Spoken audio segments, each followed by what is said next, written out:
오늘은 금요일입니다. 말씀의 제목은 절망을 소망으로 바꾸는 믿음. 이거 성경 본문은 고린도후서 4장 1절에서 15절까지의 말씀입니다. 한마디로 말해서 인간은 어떤 존재인가요? 인간은 한마디로 말해서 희망을 먹고 사는 동물이라고 표현할 수 있습니다. 그런데 절망은 인간을 죽음에 이르게 하는 병이고요. 희망은 인간이 태어나는 생명과 원리가 되는 것입니다. 고독을 죽음에 이르는 병이라고 하는데요. 고독이란 것은 자기밖에 없다는 외로움을 말하는 것이죠. 하나님과의 관계가 단절이 되고 절망할 때 고독을 느끼게 되고요. 인간과의 모든 관계가 다 끊어졌을 때 절망할 때 고독을 느끼게 되거든요. 절망과 고독은 어떻게 보면 같은 의미라고 할 수가 있고, 거기서 나온 것은 바로 죽음입니다. 죽음에 이르는 병이 바로 절망인 것입니다. 아니, 절망했다는 자체는 그 자체가 죽었다는 것이죠. 죽어있기 때문에 절망을 하는 것입니다. 살아있다고 느끼면 절망하지 않습니다. 이 세상에서 가장 불쌍한 사람은 돈이 없는 사람, 질병에 시달리는 사람, 명예와 어떤 권세가 없는 사람, 남들이 알아주지 않는 사람, 이런 사람은 가장 불쌍한 사람으로 생각할 수 있지만 사실은 그렇지 않습니다. 정말로 돈 없는 사람보다, 어떤 사람보다 가장 불쌍한 사람은 희망 없이 살아가는 사람인 것입니다. 그리고 절망 가운데 있는 사람인 것입니다. 돈이 없어도 희망을 잃지 않는 사람은 절대 쓰러지지 않고 다시 일어나서 성공을 할 수가 있습니다. 이것이 아주 중요한 것입니다. 기독교는 소망의 종교라고 우리가 부릅니다. 그리고 예수님을 우리가 소망의 예수님이라고 하는 이유는 예수 그리스도로 말미암아 죽음마저도 정복하고 죽음 저편에 있는 영혼의 세계를 바라보면서 부활의 생명을 가지고 살아가기 때문인 것입니다. 그렇기 때문에 그리스도인들에게서 죽음이란 것은 영원한 저 천국을 바라보고 소망 가운데 천국을 마음에 늘 그리며 살아왔기 때문에 죽음의 순간에도 소망을 가지기 때문에 죽음과 절망의 순간이 아니라 새로운 희망과 새로운 축복과 가슴 부푸는 그런 시작이라고 할 수가 있는 것입니다. 희망을 잃어버린 사람들은 모든 일에 부정적이 되고 말고 권태와 무기력과 좌절 때문에 삶의 용기를 잃어버리고 자포자기하게 되는 것입니다. 이것은 매우 위험한 현상이죠. 그리스도 안에 있는 사람들은 결코 좌절하지 아니하고 그 속에서 이 절망의 의사들을 변화시켜서 소망으로 바꾸는 주요한 믿음을 가지고 살아가는 사람을 그리스도인들이라고 하는 것입니다. 바울은 말도 못하게 많은 고난을 당했습니다. 이 고린도 전서, 고린도 후서에 오게 되면은 얼마나 그 삶이 힘들고 어렵고 많은 핍박과 현실적으로 부딪히는 많은 고통 중에 복음을 전했는지 모릅니다. 살 소망도 없어지고 정말 죽음밖에 생각할 수가 없고 그런 우여곡절에 많은 고난을 많이 겪었지만은 오늘 이 말씀은 우리에게 얼마나 위로와 격려를 주는지 모릅니다. 우리가 사방으로 애워싸움을 당해도 쌓이지 아니하고 답답한 일을 당해도 낙심치 아니하고 그리고 우리가 버림을 받아도 망하지 아니하고 예수 죽인 것을 몸에 짊어지면 예수의 생명이 또 나타나게 함이라. 사방으로 애업싸움을 당하고 답답한 일을 당하고 낙심한 일을 당하고 거꾸로뜨림을 당했지만은 예수의 생명이 있는 한은 자기는 절대로 그 절망에 쌓이지 않는다는 고백을 한 것입니다. 왜냐하면 이 보배를 질그릇에 가졌다. 예수 그리스도의 은혜, 예수 그리스도의 능력이 이 질그릇 같은 내 안에 담겼으니 나는 더 이상 나는 질그릇이 아니라는 것을 고백을 하고 있습니다. 얼마나 위대한 생명력 있는 그런 고백입니까? 얼마나 대단한 믿음의 고백입니까? 오늘 이 고백은 여러분의 고백이 되어야 되는 것입니다. 저도 이 말씀을 참 또 잘 의지하고 이 말씀 들을 때마다 굉장히 힘을 얻는 말씀이 바로 이 고린도후서 4장 말씀입니다. 오늘 이 말씀을 가지고 깨달음을 얻고 함께 은혜를 나누기를 원합니다. 첫 번째로는요, 우리는 너무나 절망하고 실망할 때가 참 많이 있습니다. 어떤 일을 통해서 또 실망하고 기대에 떠어날 때 또 답답하고 눈물 흘리고 상처받고 낙심하게 되죠. 그런데 이 마음을 우리는 절망의 마음, 실망의 마음을 오래 품지 말아야 된다는 것입니다. 이것은 어떻게 보면 좀 의지적이고 의도적인 그런 뜻의 말이라고 할 수가 있습니다.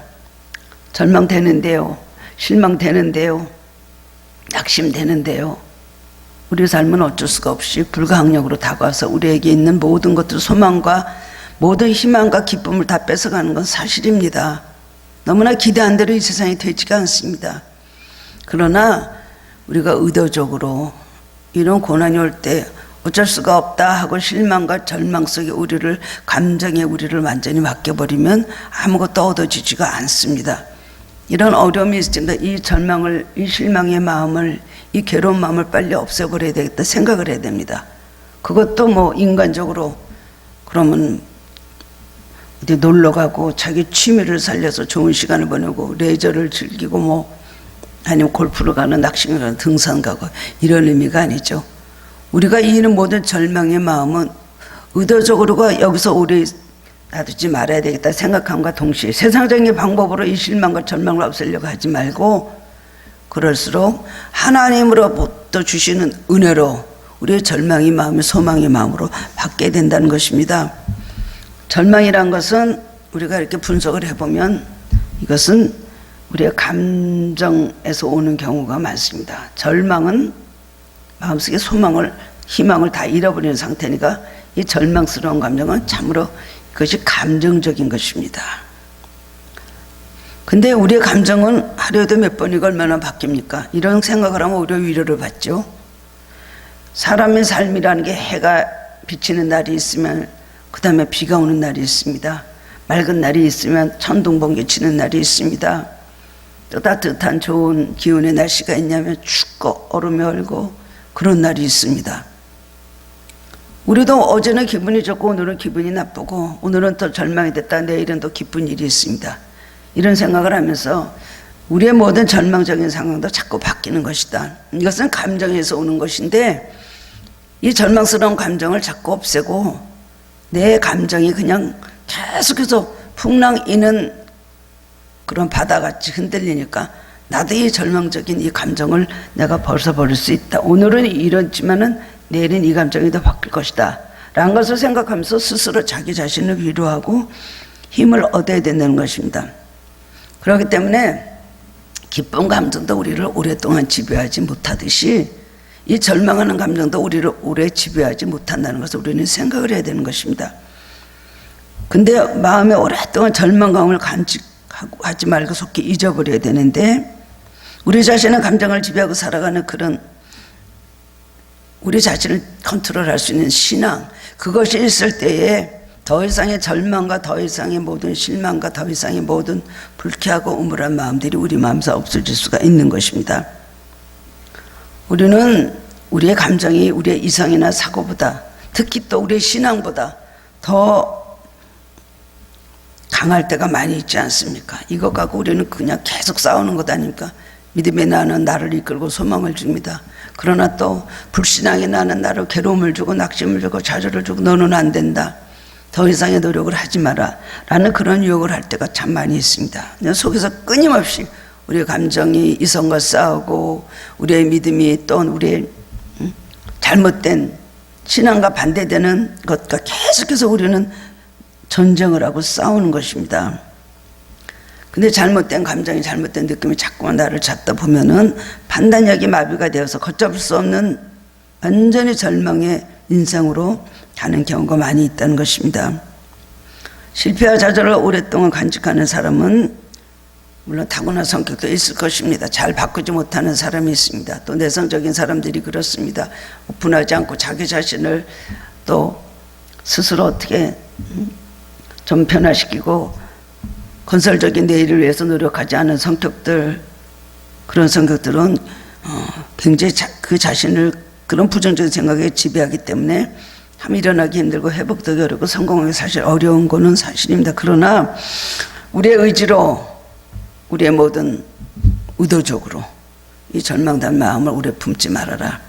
그러니까 이런 생각을 하면서 자꾸 자기 자신을 위로하고 자기 자신을 축복하고 자기 자신을 믿음으로 잘 권면을 하고 할 때 우리는 절망에서 우리는 벗어날 수가 있는 것입니다.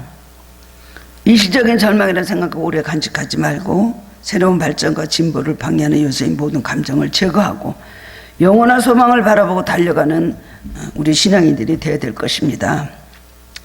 구름이 끼고 비도 오면은 우리는 우울해집니다. 그러나 영원히 그런 날만 계속되는 건 절대로 아니잖아요. 참 많은 위인들이 어려움을 많이 겪고 인생의 마지막 순간까지 갔던 그런 유명한 분들이 많이 있습니다. 저번에도 제가 주일날에 말씀드린 적이 있는데 톨스토이, 그 다음에 대천덕 신부님도 자기 동맥을 끊으려고 했던 사람이에요. 그래서 그 거울 속에서 예수님의 음성을 듣게 되고 일어났습니다. 수많은 사람, 로펠러도 자살을 생각할 정도로 사업에 실패한 적이 있었고요. 근데 고기를 벗어나지 못하니까 거기서 일어나지 못하는 거예요. 특별히 사업에 실패하는 분들 참 얼마나 어렵습니까? 마지막에 어려운 절망의 순간들, 정말 마지막으로 생각하는 순간들 많은데 자살을 생각할 것이냐, 그래도 일어나서 다시 한번 힘을 내고 가족들을 위해서 노력을 해볼 것이냐, 그래도 사는 것이 더 낫지 죽는 것이 더 힘들지 라고 생각했던 긍정적인 생각 가진 사람들은 그 얼마를 지나고 나면은 속된 말로 자기들이 그런 말을 합니다. 정말 쥐구멍에도 별들 날이 있다고요. 그거 이기고 나니까 어느 때가 되니까 그때부터 일이 풀리기 시작하대요. 이런 말들을 하지 않습니까? 그러니까 우리는 스스로 의지적으로 이 절망을 오랫동안 품고 있지 말아야 되겠다. 오늘은 비가 오고 컴컴하지만 내일은 또 밝은 날이 될 것이라는 것을 믿고 소망을 가지고 살아가야 된다는 것입니다. 우리 삶은 항상 빛과 어둠의 공존을 해 있습니다. 어느 사람은 안 그러겠습니까? 항상 어둡냐면 빛, 오늘이 어두냐면 내일은 또 밝고, 내일이 밝으냐면 그 다음날은 또 어둡고, 얼마나 어렵습니까? 그런데도 우리는 우리 스스로 자꾸만 어둠을 보지 말고, 그리고 빛을 바라보고 소망적으로 긍정적으로 미래를 바라보면서 갈 때 그런 사람들은 성령이 더욱더 강하게 역사하시면서 그 사람을 이끌어 주시고 일어날 수 있다는 것입니다. 그렇기 때문에 절망이라는 것은 무엇인가? 절망은 감정이다. 낙심하는 감정이다. 그 절망의 감정이 나를 지배하지 않도록, 또 그 절망의 감정을 스스로 우리 안에서 나를 붙잡고 있지 않도록 그냥 놔두지 말고 절망의 감정을 좌우하는 강한 믿음을 가지고 살아야 된다는 것입니다. 두 번째로는 절망이 올 때는 어떻게 될까요? 절망이 될 때는 다른 사람과 이야기를 하라는 것입니다. 평소에 대화할 수 있는 좋은 믿음의 사람들을 만나고 그런 사람들이 주변에 있다는 것은 참으로 큰 축복입니다. 가장 좋은 것은 대화가 잘 되는 벗이 있는 것. 가장 큰 축복은 대화가 잘 되는 가족, 대화가 잘 되는 배우자 만나는 것이 가장 큰 축복이라고 생각을 합니다. 대화가 잘 돼야 되겠죠. 많은 요즘에 청년들이 이제 상담을 받거나 또 제가 또 누구를 소개할 기회가 있어서 소개도 하게 되고 이렇게 됩니다. 그러면은 어떤 배우자를 원하냐 제가 물어보면 대부분은 믿음의 배우자요. 예수 잘 믿는 사람 원합니다. 3대도 좋고요. 막 이렇게 말하는 청년들이 있어요. 그런데 그 위에 꼭 한마디 단서를 붙이는 게 뭔 줄 압니까? 학력, 돈, 명예, 앞으로의 비전, 외모? 그런 거 안 봐요. 가장 첫째는 신앙인을 봅니다. 두 번째 뭔지 알아요? 대화가 되는 사람하고 결혼하고 싶습니다.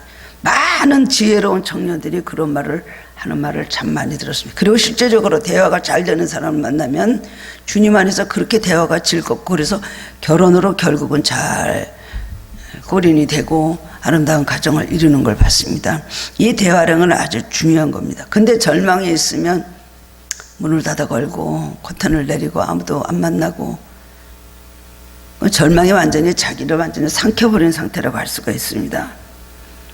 절망이 올수록 자꾸만 어떤 그 절망을 없앨 수 있는 그런 환경으로 스스로 찾아가고, 그렇다고 술을 먹고 무슨 방탕하는 그런 세상적인 방법을 말하면 그 사람은 더 영원히 죽어버립니다. 그게 아니라 좋은 대화를 나눌 수 있는 선배라든가 믿음의 사람이라든가 특별히 가족끼리 대화가 되면 참 좋습니다. 힐링이 가장 좋은 것은 뭐예요? 자기 가족끼리의 힐링이 되는 것이 가장 행복한 상태라고 생각을 합니다. 그러면 믿음의 형제 자매, 믿음의 또 선후배, 이런 사람들을 가지고 있다는 것은 굉장한 큰 축복입니다. 그래서 믿음의 부모님이 있어서 자기의 가장 좋은 대화가 돼준다면 얼마나 행복한 경우입니까? 누구를 닮고 싶은가? 신앙의 롤모델이 누군가요? 그럼 우리 아버지요, 우리 어머니요. 이거는 참으로 성공한 가정이라고 할 수가 있습니다. 그렇기 때문에 혼자 있지 말고 자꾸 쌓아두지 말고, 문제는 요만한데 절망하고 그 다음에 그 문제를 가지고 막 혼자 고민하고 입을 쓰고 있다 보면 어떻게 돼요? 나중에는 실제적인 원인은 별거 아닌데 나중에는 완전히 그냥 이것저것 합쳐져 갖고 굉장히 절망적인 상황으로 만들어져서 완전히 그냥 누워져 버리게 되고 일어나지도 못하게 되는 걸 많이 봤습니다.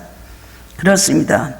그래서 그런 걸 쌓아두고 있고 어디가 그거를 하지 못하고 대화도 하고 좀 이렇게 하면서 할 때에 신앙의 선배로부터 조언도 듣고 신앙에 또 그냥 세상을 잘 사는 그런 선배들, 좋게 진실되고 지혜롭게 성공적으로 살아가는 사람들을 만나서 살아온 모든 걸 할 때 그들의 말 한마디가 나를 살리고 그들의 말 한마디가 나를 좋은 길로 인도를 하거든요.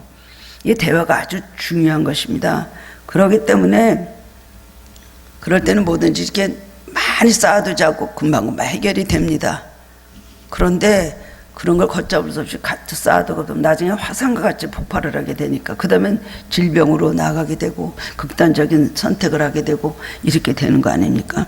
그래서 필요한 것이 교회고, 그래서 필요한 것이 교회 공동체입니다. 세상 사람들하고 술 먹고 뭐 남자들은 신앙 없는 사람들 그렇게 사는 것도 좋지만 사실 함께 기도하는 믿음의 벗이 있다는 것, 주님 안에서 함께 신앙으로 대화하고 조언해 줄 수 있는 사람이 있다는 건 이거 같이 축복인 것이 없습니다. 그럼 외롭지 않을 수가 있는 것입니다. 남의 아픔을 당할 때 그의 말을 들어주고 대화를 나누어서 자기의 모든 고민과 불안과 시리를 공개하고 나갈 때 새로운 소망의 길이 열리게 되는 것입니다. 제가 가만히 보면은 외롭지 않을 수 있는 비결, 공감해 주는 사람. 어떤 관계든지 나를 공감해 주는 사람이 있고 내 마음을 열어서 나의 모든 괴로워하는 것을, 나의 약한 부분을, 부족한 부분을 함께 대화를 할 수 있는 사람을 만나면 얼마나 마음의 기분이 좋아갖고 돌아오는지 모릅니다. 그런데 공감을 안 해주는 사람들이 있습니다. 특히 저는 이게 목사이기 때문에 속 얘기를 어디 가서 이렇게 할 수가 없어요. 내가 어떤 힘들고 저도 뭐 인간 아닙니까? 오늘 금요 기도회니까 뭐 이런 얘기, 제가 금요 기도회 때는 이제 우리가 솔직하게 다 모든 걸 하는 그런 시간이 금요 기도회 시간인데요. 어디 가서 그런 얘기를 할 수가 없고, 목사님은 완전해야 되고 목사님은 건강해야 되고 목사님은 내 상담을 들어줄 뿐이지 목사님의 상담을 내가 들어줄 수는 없다 라고도 생각을 하잖아요. 그리고 목사님이 약한 거 싫어요. 목사님이 그래도 엄마인데 강건하길 바라거든요. 대부분 그런 마음이에요. 우리 목사님 행복하고 우리 목사님 건강하시고 우리 목사님 늘 정말 아주 그냥 힘차시고 이런 목사님을 기대하기 때문에 어딜 얘기를 할 수가 없어요. 근데 어떻게 하다가 조금 뭐 어떤 관계든지 얘기를 조금이라도 말을 꺼냈을 때 그 사람이 나를 공감해주고 같은 편에 서서 얘기해주면 그렇게 힘이 될 수가 없어요. 응? 그러는데 그렇지 않고 막 교과서 같은 얘기를 하면서 공감을 안 할 때 굉장히 많이 힘들 때가 참 많이 있어서 다시는 근데 이제 기도할 때만 하게 되고 이 깊은 마음에 있는 거를 그때 나눌까, 제가 그렇게 생각을 해보니까 내 속 얘기를 다 할 수 있는 사람이 몇 명이나 되니까 정말 많지 않더라고요. 남의 대화를 공감해주고 함께 그 사람의 아픔을 나눠줄 수 있는 사람은 정말 행복한 사람입니다. 그런 친구들을 많이 만드세요. 그런 친구가 되도록 노력하세요. 예수님께서 말씀해, 너희는 우는 자와 함께 울고 웃는 자와 함께 웃으라 그랬습니다. 같이 우는 사람은 같이 울어야 돼요. 교회 공동체는 그것입니다. 웃는 사람이 같이 웃어야 돼요. 저런 일에 왜 웃어? 저런 일에 왜 울어? 아, 어떻게 저렇게 울고 있어? 저런 일이 있었어? 라고 객관적으로 비판을 하면 안 된다는 것입니다. 대화는 혈액순환 같은 것입니다. 대화가 끊어지면 그 사람은 질식하고 말고요. 가정에서도 대화가 끊어지면 그 가정은 시체와 같고 지옥과 같은 가정이 되는 것입니다. 개인도 가정도 정치도 마찬가지인 것입니다. 대화가 있어야 서로 생명이 탄생하고 거기에 새로운 소망이 있는 것입니다. 대화는 기적을 낳고 대화가 끊어진 개인이나 어떤 직장이나 어떤 공동체든지 그건 매우 위험한 일을 내딛고 있다는 사실을 인식하고 대화를 통해서 기적을 일으키고 대화를 통해서 소망을 가지게 되는 것을 알아야 할 것입니다. 예수님은 많은 말을 하시지 않았습니다. 그런데도 예수님같이 대화가 잘된 분이 있습니까? 말을 안 하실 땐 말을 안 하시고 제자들하고는 말을 많이 하셨습니다. 말을 안 하실 땐 말을 안 하셨습니다. 근데 예수님께서 대화를 하시고 싶어서 마지막에 십자가에 지시기 전날부터 자꾸 얘기를 하십니다. 좀 알아주시길 바랬어요. 근데 제자들은 뚱딴지 같은 소리만 하잖아요. 마리아에게는 이야기했습니다. 내가 이제 십자가를 지고 이제 나중에 다시 십자가에서 달려 돌아가시고 나중에 또 부활하실 거리라는 말씀을 하셨겠죠. 마리아는 그 마음을 깊이 알고 그 다음엔 300데나리아야 되는 옥합을 깨뜨려서 예수님 발에 부었잖아요. 예수님은 공감해 드린 거예요. 예수님이 왜 죽주시다니요? 예수님이 그렇게 되실 리가 있나요? 어디를 가신다는 겁니까? 그렇게 말하지 않았어요. 마리아는 묵묵히 예수님의 장례를 준비했습니다. 예수님의 제자들은 뭐라 했어요? 비슷한 시기에 예수님에 대한 얘기를 하시니까 도대체 가신 데가 어디입니까? 빌립도 그랬고요. 도마도 그랬고요. 그 다음에는 그런 일이 일어나지 않을 것입니다. 베드로까지도 그랬잖아요.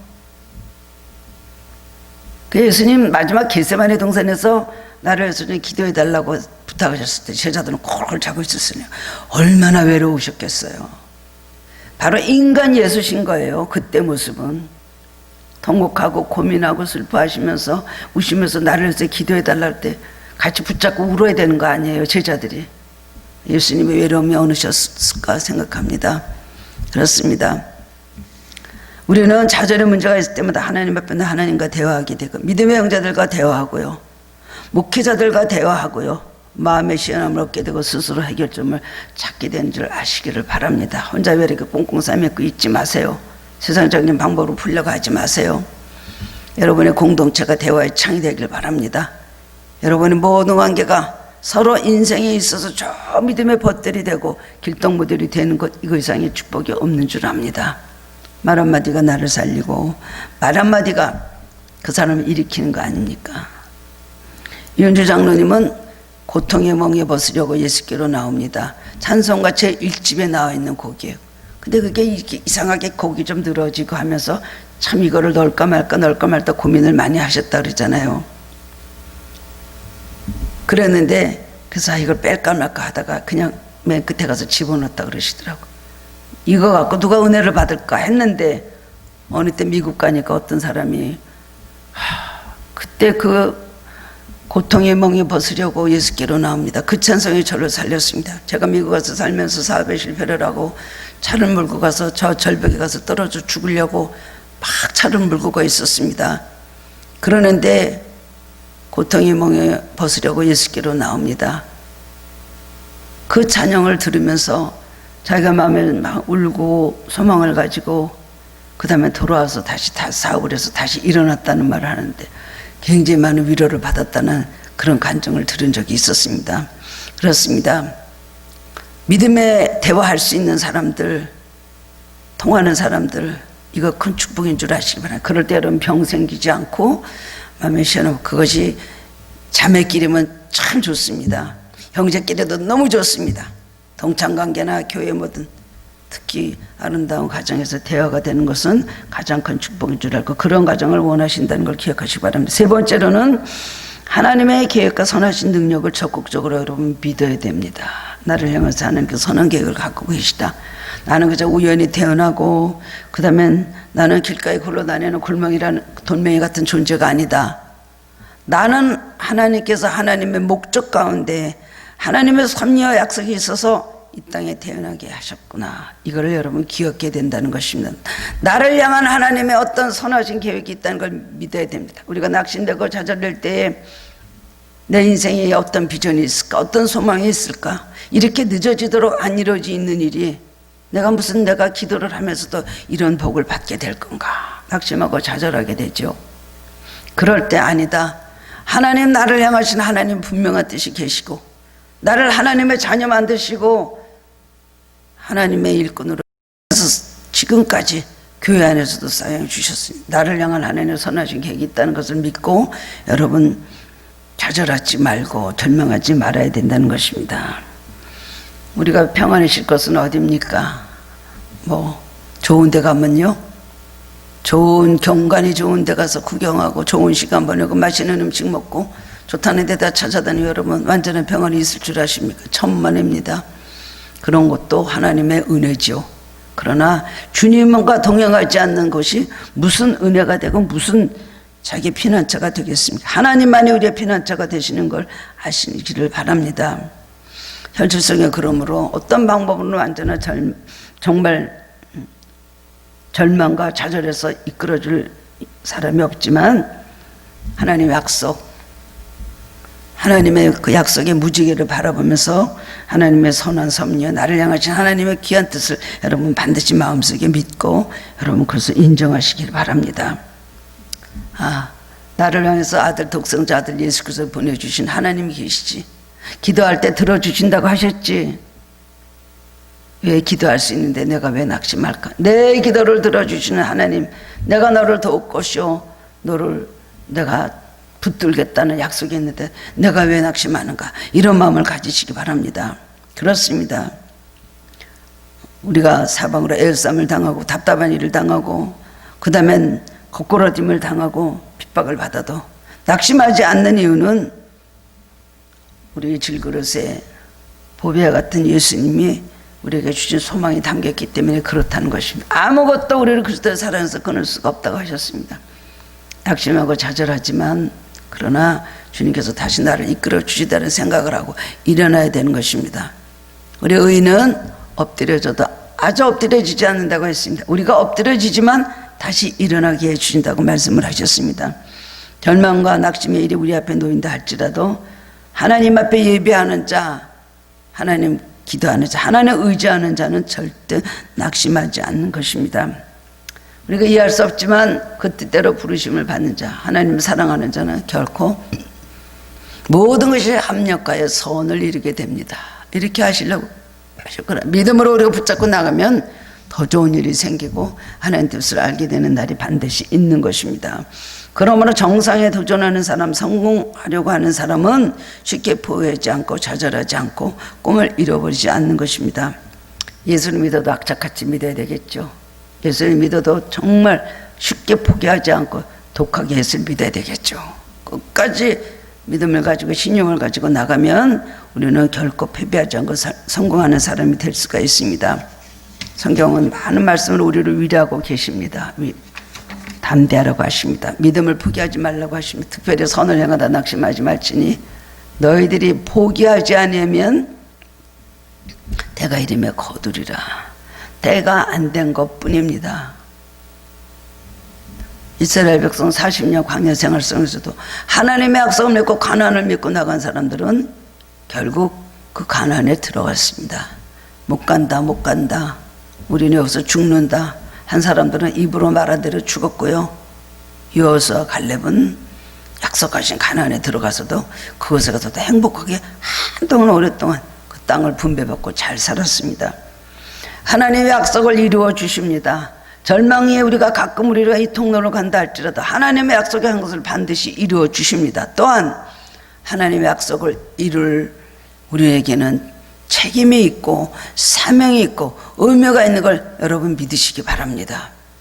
하나님의 약속은 위에서 내려오고 우리의 믿음 밑에서 올라가는데 우리의 믿음과 하나님의 약속이 위에서 내려올 때 그것이 하나로 일치가 될 때 우리는 축복, 약속의 성취라는 놀라운 기적을 체험하게 되는 것입니다. 믿음이 없는 사람은 아무것도 할 수 없어요. 믿음이 없이는 하나님 기쁘시기 못한다 그랬어요. 성경에 보면 예수님께 이 세상에 오셔서 고쳐주신 사람들, 그 사람들 다 어떤 사람은 예수님 만나서 응답받고 소원이 성취되고 어떤 사람은 그렇지 못했습니다. 왜 그랬을까요? 누구에게는 예수님 마음이 열리고 누구에게는 예수님 마음이 안 열리고 누구는 좀 이 사람은 좀 복이 있고 좀 행운이 있어서 예수님 만나서 응답받고 한 사람은 응답받지 못하고 그냥 외면하시고 지나가셨습니까? 성경에 보면 예수님의 능력은 동일하시고 예수님 마음도 항상 동일하게 열려 계셨습니다. 단지 예수님께서 뭐라고 하셨어요? 내 믿은 대로 될지어다. 칭찬하시고 응답받은 사람들은 그들의 믿음을 다 보시고 예수님께서 해결해 주시고 혹 그렇지 않은 사람들도 있었지만은 그런 사람들은 찾아가셔서 일으켜 주심으로 부족한 우리들도 구원해 주시는 응답지. 대부분 예수님 찾아온 사람들은 그 믿음을 보고 고쳐주셨습니다. 백부장도 회당을 지어주고 유대인 민족을 해서 선한 일을 많이 했습니다. 그 사람도 이방인이었습니다. 근데 하도 선한 일 많이 하는데 그 하인이 병이 들어서 중풍병으로 알고 있는데 장로들에게 그 예수님에게 가서 우리 좀 하인을 좀 고쳐달라고 그렇게 좀 전해 주십시오 그랬거든요. 그러니까 이 장로들이 너무나 선한 일을 정말 많이 했기 때문에 예수님 찾아왔습니다. 그래서 저기 백부장이 있는데요, 그 하인이 중풍병으로 집에서 굉장히 고생하고 있다고 합니다. 그러니까 예수님 좀 고쳐주십시오. 그랬더니 예수님께서 뭐라고 하셨어요? 내가 가서 고쳐주리라 그랬어요. 중간에 사람들이 가서 또 그 집에 전했습니다. 예수님 오신답니다. 예수님 이제 곧 좀 있다 오신다고 해서 와서 고쳐주신대요. 그럴 때 백부장이 뭐라 그랬어요? 오시지 않아도 된다고. 예수님 보고서는 아니 오시지 마십시오. 안 오시고 말씀 하나 없어서 말씀 하나 없어서 말씀 한마디만 해도 우리 이 하인이 날 수 있습니다. 나도 수하의 사람이 있고 이런데 내가 그들에게 오라 그러면 오고 가라 그러면 갑니다. 주님 말씀하시면 뭐든지 고쳐주겠습니다. 예수님께서 그 말을 듣고 깜짝 놀라셨잖아요. 그러면서 이스라엘 사람들 중에서도 이런 믿음을 내가 보지 못하였다. 그 즉시로 하인이 중풍병에서 고침을 받았다 그랬습니다. 성경에 보면 믿음을 가지고 순종한 사람들은 다 응답을 받았습니다. 지나가다 옳치고 밀치고가 아니에요. 여러분 사복음서를 보면은 다 믿음을 따라 그들이 응답받은 걸 알 수가 있습니다. 할리뼈 아는 여인 어떻게 가다 예수님 옷가에 그냥 어떻게 한 게 아니에요. 그 오랫동안 예수님 만나려고 기도하고 사모하고 있었을 것입니다. 하나님께서 그래서 예수님 지나가면서 만나게 하신 것도 이 여인의 응답이었습니다. 그러니까 여인이 예수님 지나갈 때 와서 예수님 옷가에 손을 대게 한 그거 그냥 재수 좋아서 지나가다 예수님 옷에 손을 딱 댄 겁니까? 아니에요. 오랫동안 하나님 만나려고 했고 기도하고 있었던 그 중심에 응답하셔서 예수님 옷가에 손을 대게 때 능력이 나타나면서 이 여인이 고침받았잖아요. 그것도 해당장의 아이의 딸이 죽었다 그래서 거기 예수님께서 가보내려고 하시다가 가다가 이 여인을 만났어요. 바디메오도 그렇습니다. 가나안 여인도 그렇습니다. 신분의 귀천에 상관없이 믿음을 가지고 나갔던 사람들은 다 절망이 소망으로 바뀌고 그리고 그 소망의 약속이 성취가 된 것을 볼 수가 있습니다. 사방으로 애쌈을 당하고 답답한 일을 당하고 핍박을 받고 거꾸로 뛰임을 받아도 여러분 주님의 생명이 여러분 안에 있다면 절대로 여러분 쓰러지지 않습니다. 예수 죽인 것을 몸에 짊어진 예수의 생명이 또한 나타나는 게 아닙니다. 우리 삶에는 얼마든지 예수의 생명이 나타날 수 있습니다. 단지 우리가 이 믿음을 가졌느냐, 우리의 질그릇에 이 보화를 담았느냐, 이것이 아주 중요한 것입니다. 어떤 절망과 낙심되는 순간에 있다 할지라도 절망의 감정에 너무나 붙잡히지 말고 그리고 여러분 기도하면서 하나님을 바라보고 포기하지 말고 나가서 승리하는 성도님이 되시기를 주님의 이름으로 축원합니다. 사랑해 주님 은혜를 감사드립니다. 오늘 말씀은 또 위로를 받습니다. 우리는 살다가 절망할 때 있고 낙심할 때 있고 좌절할 때 있습니다. 슬프고 상처받을 때도 많이 있습니다. 하나님 우리의 모든 문제를 아시고 우리의 모든 마음속에 깊은 것을 아시는 분은 하나님 한 분이십니다. 유일한 우리의 소망이 되시고 우리의 유일한 구원자가 되시는 예수님, 오늘도 우리와 함께하여 주시옵시고 살면서 기쁜 일일 때는 감사하고 찬양하고 괴로운 일 때, 고난 중에 있을 때는 하나님을 찾고 기도하는 우리들 되게 하여 주옵소서.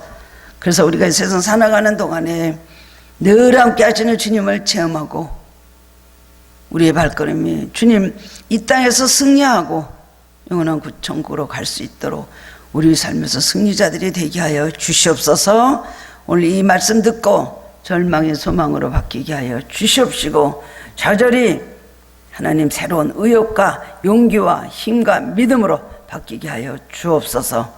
예수 그리스도의 이름으로 감사하며 기도드리옵나이다. 아멘.